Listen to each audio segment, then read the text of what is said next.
J'ai été convoqué il y a de cela 2 jours. Raison pour laquelle vous ne m'avez pas vu en direct. Parce que j'étais en train de montrer un peu certaines choses. On dit, je prends l'argent, je donne aux gens. Mais comment moi je fais pour payer la fondation? Parce que une fondation normalement doit vivre de quelque chose. Une fondation, tu loues la fondation à 400 000. Tu payes les employés, où tu enlèves l'argent? Parce que moi je me suis dit, bon, comme c'est un début, et pour un début, il faut forcément investir. Investir c'est quoi? C'est pas parce que je cherche quelque chose de profil pour dire que j'ai investi et puis demain j'ai gagné de l'argent. Non. Mais puisque moi-même, je me suis dit que Dieu a tellement fait beaucoup dans ma vie. Dieu m'a enlevé des situations que je ne pouvais pas imaginer. Chez les chrétiens là, on dit lorsque tu fais une activité et que tu gagnes de l'argent, tu dois lever 10% de ton argent pour donner ça comme dîme. Ce n'est pas ça? Bien sûr. Même chez les musulmans, c'est pareil. Mais comme moi, je me dis, pour que je voie où ma dîme va, pour que je sache véritablement mon argent que je donne là, est-ce que ça sied à quelque chose? Je me suis dit, bon, ok. Dieu m'a donné la célébrité. Dieu m'a fait connaître aux yeux du monde entier. Parce que ce que j'ai aujourd'hui là, ce n'est ni par la force d'un être humain, ni par ma force, mais plutôt par la force de Dieu. Donc qu'est-ce qu'il faut faire? Il faudrait que je puisse mettre au profil de ceux qui en ont le plus besoin cette notoriété que Dieu m'a donnée. Donc quand je crée la fondation, c'est que vous devez savoir, je l'ai créée depuis 2022. Mais je l'ai créée sur papier. Je n'ai pas de siège. Et je ne savais même pas encore comment est-ce que j'allais faire le fonctionnement de la fondation. Malheur pour moi ou bonheur pour moi, Dieu m'envoie en prison. Je m'en vais en prison, je m'assois et je réfléchis. Je demande à Dieu véritablement, pourquoi est-ce que tu m'envoies en prison? Qu'est-ce que j'ai commis comme péché? Qu'est-ce que j'ai fait? Et le pasteur Mohamed Sanogo m'a dit, mon fils, avant que tu ne sortes de la prison, demande à Dieu, pourquoi est-ce qu'il t'envoie en prison? Parce que Dieu, lorsqu'il veut te faire asseoir à la table des rois, il te fait passer par les péripéties. Dieu là, lorsque Dieu devait élever Joseph en tant que premier ministre d'Égypte, Dieu l'a d'abord envoyé en prison. Parce que c'est par la prison que sa gloire allait sortir. Parce que les 2 bras droits de Pharaon qui devaient aller en prison, et un parmi eux devait venir donner le message pour dire à Pharaon que dans la prison où j'étais là, il y a un homme là-bas là, il s'est prédit les rêves.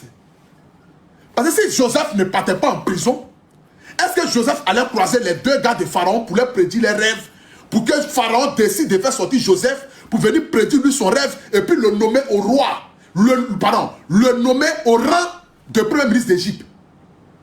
Non.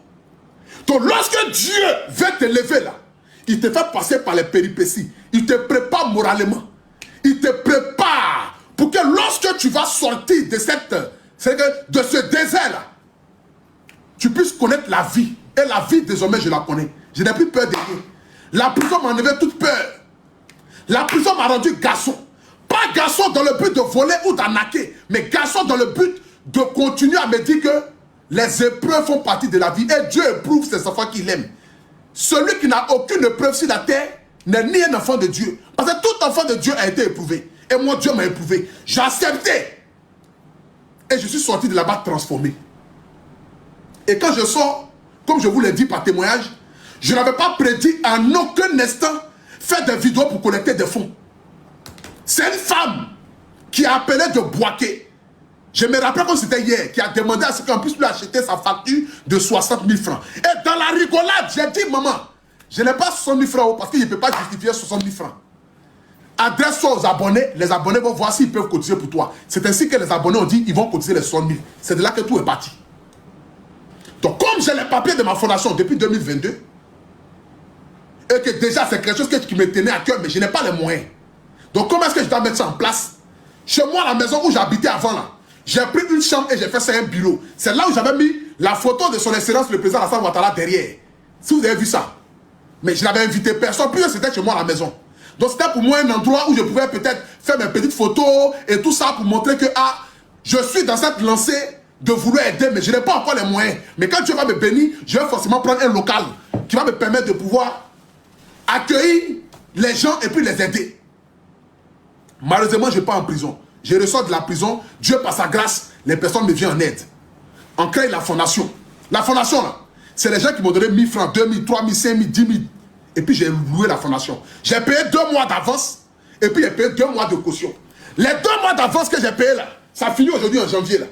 Parce que j'ai pris les clés de la fondation depuis novembre. Novembre, décembre. Donc janvier là, le 5 janvier, je dois commencer à payer. Donc on me pose la question. Mais d'où quitte les fonds pour que tu puisses payer le local de ta fondation? Et en plus de cela encore, où quitte les fonds pour que tu puisses payer ceux qui y travaillent? Il dit, ah, moi sincèrement, au début quand j'ai fait la fondation, je me suis dit que ah, si je prends quelque chose avec les missionnaires, les gens m'ont dit, oh, Apoutou National là, il a créé ça pour moyen de l'argent. C'est son cherchement qui est là. C'est-à-dire qu'il fait les vidéos, les gens cotisent, et puis par derrière, lui il prend pourcentage. Pour ne pas qu'un jour, un abonné sorte sur les réseaux sociaux pour dire, ah, moi on a cotisé pour moi 500 000, ou on a cotisé pour moi 1 million de francs CFA, Apoutou a pris 200 000 dedans, Apoutou a pris 150 000 dedans. Pour ne pas que demain, les gens puissent venir s'asseoir pour dire ça. Je prends tout cet argent-là, je mets un carburant dans ma voiture, hein. Je paye ceux qui sont autour de moi chaque fin du mois. Parce que quand je fais mes petites vidéos, mes petits tours, parce que pour vous qui imaginez, pour vous qui asseyez, pour les autres là, non, il fait quoi dans la vie? Vous êtes des illettrés, vous êtes des ignares. Si vous connaissez la foi des réseaux sociaux, vous n'allez pas me demander ce qu'il fait dans la vie. C'est comment il fait dans la vie là. Dieu seul sait comment est-ce qu'il gagne par mois avec ce qu'il fait dans la vie. Demandez aux influenceurs, ils vont vous dire. Ah, pour faire raison pour dire Apoutou National. Mais je ne vais pas trop parler parce qu'en Afrique, lorsque tu essaies de montrer un peu par A plus B, comment est-ce que Dieu te bénit en quelque sorte, ça devient une jalousie.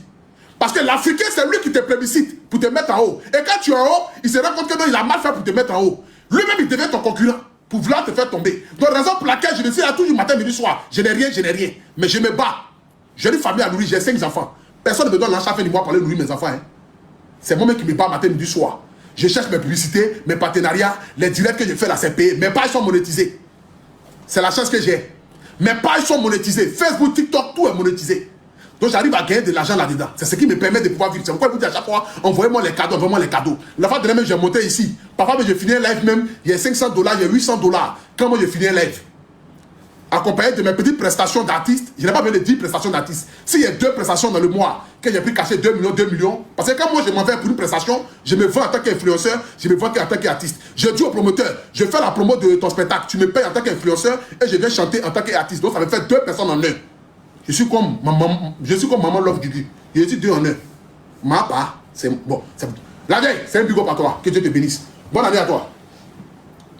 Donc quand je me rends là-bas, on me dit où je prends l'argent pour pouvoir payer mon local. Je dis, ah, moi sincèrement, les gens m'ont aidé, j'ai payé le local 2 mois. Elle dit, mais non, c'est pas comme ça. Il faut la vie de quelque chose. Parce que si tu ne prends rien, si c'est que les gens te donnent, c'est que ce qui veut dire que tu n'es pas loin de faire du blanchiment. Parce que où tu prends ton argent pour payer tout cela. Il dit, ah, donc c'est comme cela. Elle dit, oui, c'est comme cela.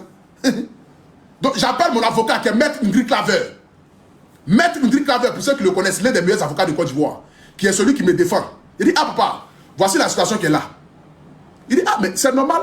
Tu peux prendre ne serait-ce que 5% pour les charges de la fondation. Peut-être une fondation d'avis de quelque chose. Ou bien tu prends de l'argent quelque part. Il dit, je ne prends rien. Depuis que c'est la seule personne qui m'a fait don à la fondation, c'est Samuel Eto'o. Après Samuel Eto'o, c'est un monsieur qui est venu à la fondation avant-hier. Il a donné comme 150 000 francs CFA. C'est le premier don en argent que j'ai reçu. 150 000 francs CFA d'un monsieur qui est venu à la fondation. Que je ne dirai pas son nom. À part ça, là, c'est riz, c'est les matelas que les gens m'ont envoyés à la fondation. Donc, elle m'a dit, ah, une fondation doit vivre de quelque chose. Donc, désormais, là, j'ai fait un papier, je suis allé prendre un juriste. J'ai pris un juriste, j'ai pris un comptable. Parce que quand vous m'attendez au tournant, et que je ne vais pas arriver à ce tournant-là, je préfère m'entourer des personnes qui connaissent dans ce métier. Pour ne pas que demain, lorsqu'on dit, ah, Apoutou National, voilà, je viens tous mes dossiers. Il dit, voici les relevés de compte. Maintenant, désormais, là, ils m'ont dit que je dois payer les gens par chèque pour pouvoir tracer. Donc, quand vous m'envoyez l'argent par Wave, là, je retire l'argent par Wave, je me mets ça sur le compte de la fondation. Moi-même, je ne peux pas aller prendre l'argent à la fondation pour moi. Comme façon, je me lève aujourd'hui et me prendre à la fondation parce que c'est moi qui crée la fondation. Jamais de la vie. Il y a un comptable qui est là. Tout est structuré. Donc, voici ici, j'ai désormais un juriste. Attends. Vous savez, fondation AP. Voilà. J'ai désormais ici, bon, je ne vais pas tout vous montrer. J'ai désormais un juriste et puis j'ai un comptable. Donc, désormais, c'est ceux-là. Attends, mon juriste m'a envoyé le papier. Juriste. Vous savez. Juriste, Juriste. Voilà, ça c'est mon juriste. Donc mon juriste m'a envoyé désormais le papier. Il a mis contrat de don. Voilà, c'est ici. Bon, là. Voilà, désormais, tu remplis tout ça. Et ta pièce d'identité, ta chaîne, machin, tout ça. Quand on finit, désormais, je vais prendre 10% désormais pour les choses de la fondation, pas pour moi. Parce que le juriste là, je vous explique d'abord les dépenses de la fondation. Parce que comme ici on est transparent, on sera transparent. La fondation, je la loue à 450 000 francs. La villa, 450 000 francs par mois. C'est une villa de 4 pièces. Il y a mon bureau, il y a la salle VIP qui est là, et puis il y a 2 bureaux qui me gardent derrière. Les gens qui y travaillent là, je les ai pris comme bénévoles. Donc j'ai décidé de leur donner 150 000 francs par mois pour le transport. Et même ils ont dit, ils sont d'accord. Mon assistante, je la paye 150 000 francs par mois. Les 2 assistantes qui sont assises dans les halls, qui reçoivent les gens quand les gens viennent, je les paye 150 000 francs par mois. Le gardien, je le paye 100 000 francs par mois. La fille qui vient nettoyer, je la paye 75 000 parce qu'il ne peut pas payer en dessous du SMIC. Sinon, c'est un délit. Parce que le président Alassane Ouattara a dit qu'il faut payer le SMIC. J'ai fait un contrat en CDD. Quoi, en CDD, non? C'est que pas contrat de choses, hein, parce qu'il n'y a pas les moyens. Voilà, contrat où tu travailles. Si je vois que tu ne m'arranges pas, on peut se laisser. Voilà, en CDD. Contrat à durée déterminée. Contrat à durée déterminée. Voilà, je les paye en CDD. Donc les dépenses de la fondation, moi j'ai dit bon, le juge a dit que toi-même, tu prends 150 000 francs pour ton national pour ton carburant du mois. Parce que moi je les ai dit, je ne veux pas de salaire. Gérez comme vous pouvez gérer. Juriste, il est là, comptable, il est là, avocat, il est là. Voyez la fondation, les dépenses qui doivent être faites, tout ce qui doit être fait pour la fondation, tout est là désormais. Donc c'est comme cela. Donc je me suis dit, bon ok d'accord, je vais venir m'adresser aux missionnaires pour leur dire, voyez ce qui dans quoi j'étais. Pour ne pas qu'on m'accuse de blanchiment ou de quoi que ce soit. Pour ça, Diane m'accuse. Les illettrés m'accusent du fait que ce que j'ai fait là, ce n'est pas clair. Donc, automatiquement, il faut trouver des points faibles dans le but de pouvoir m'attaquer. Et c'est de ça qu'il s'agit. Et comme une fondation doit vivre de quelque chose, et en plus de cela, c'est mes abonnés qui cotisent. Ce n'est pas quelqu'un. Je ne veux pas donner l'argent à quelqu'un. C'est vous qui cotisez. Matin, midi, soir. On dit quoi, d'arranger à là? Laissez.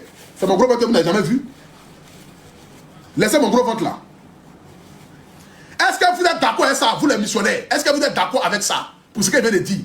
Désormais, quand on va cotiser, puisque ici, là, la plupart des personnes pour qui on cotise ici, matin, midi, soir, sur la tête de ma mère, je n'ai jamais pris 5 francs avec qui que ce soit. Mais désormais, là, je vais prendre 10% pour les choses de la fondation. Puisqu'il y a des gens qui viennent à la fondation, ils n'ont pas envie de se faire exposer sur les réseaux sociaux. Ils viennent dire, ah, pour j'ai un problème, mais je n'ai pas envie de me faire exposer sur les réseaux sociaux. Est-ce que tu peux m'aider? Est-ce que moi je l'ai dit, est-ce que je n'ai pas oublié quelqu'un à venir s'exposer sur les réseaux sociaux? Mais si la fondation a des fonds, ces gens-là, on peut les aider de manière parallèle, avec les preuves à l'appui. Le comptable est là, le juriste est là. Ce qui montre qu'il y a quelqu'un qui est venu à la fondation, on l'a aidé. Parce que ce n'est pas tout le monde qui a envie de venir se faire exposer. Ceux qui se font exposer sur les réseaux sociaux, parce qu'ils n'ont plus le choix. Il y a beaucoup qui ont besoin d'aide. Il y a des gens aujourd'hui là qui ont des problèmes, qui ont besoin d'aide, mais ils n'ont pas envie de se faire exposer sur les réseaux sociaux. Et ceux-là viennent à la fondation. La fondation, c'est à Anglais 8e tranche. Non loin de Sinédaï. Là où on fait passeport, là, c'est là-bas qu'est la fondation. Donc quand ceux-là, ils viennent là, on les écoute, on évalue. On a une équipe. On m'a dit de prendre 2 jeunes là.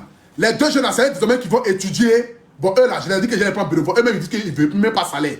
Ils veulent que je les paye les transports 50 000. Donc les 2 jeunes que je vais prendre là. Et eux, désormais là, c'est comme une équipe d'études. Voilà. Donc quand les gens viennent à la fondation, désormais, ils viennent expliquer leurs problèmes. Eux, maintenant, par derrière, vont aller mener une enquête pour voir est-ce que le problème qu'ils ont expliqué là, c'est réel. Ils vont aller dans les quartiers, ou bien ils vont essayer d'appeler un peu les personnes aux alentours, demander à 1, 2, 3 personnes pour essayer de voir. Quand l'affaire maintenant est vérifiée et maintenant c'est fiable, ils viennent maintenant me faire le rapport pour dire, ah, patron, parmi ceux que tu as reçus la semaine dernière là, ceux-là, ça a l'air d'être intéressant parce qu'on a vérifié, on voit que vraiment, ce qu'ils disent là, c'est la vérité. Bon, j'ai dit, bon, ok, d'accord, qu'est-ce qu'on fait? On dit, bon, d'accord, ils ont demandé telle somme. Ben nous, voyez ce qu'on peut mettre à la disposition de la somme. Voyez ça désormais. Et mon juriste m'a dit, désormais, lorsque un malade vient sur ma page ici, là, que le malade dit, il est malade, il a besoin de se faire opérer, ça coûte 200 000, ça coûte 500 000, ça coûte 1 million. Quand on cotise l'argent là, je m'en vais payer l'argent directement à l'hôpital. Je ne donne plus l'argent à la personne. À moins que ça soit, c'est-à-dire que les dépenses faciles comme ça.